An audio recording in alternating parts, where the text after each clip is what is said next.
All right, just a little bit more terminology to finish this page off.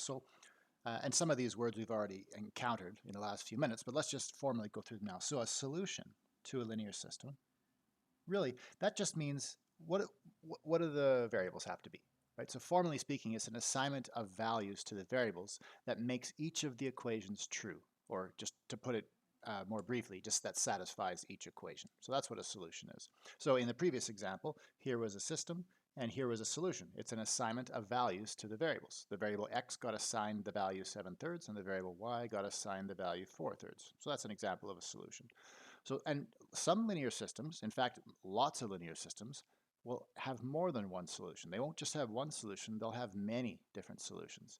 So sometimes what you'll be asked to do is find all of the solutions to a linear system, not just find a single solution. So when you want to do that, sometimes you'll be told to find the solution set. So the solution set of a linear system just refers to the set of all solutions that it has. Put all together into a set. Okay, and sometimes you'll have multiple linear systems that have the same solution set. And when that happens, we say that those two linear systems are equivalent. So if you have two linear systems and you solve them separately and you get the same solution set in both cases, we say that those linear systems are equivalent. And in this section and the next section, we're going to look really closely at how we can check whether two linear systems are equivalent. Because one of the things that's really nice is you might have two linear systems that are equivalent, but one is very easy to solve and the other is very difficult to solve.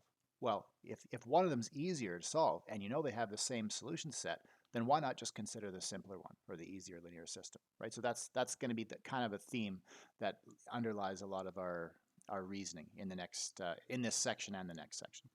Okay, and then finally, naturally, you could probably guess this one. If I ask you to solve a linear system, that just means, well, find its solution set. So in the previous example, we did exactly that. We only had one solution, so our solution set just consists of one solution to this linear system. But here's the linear system.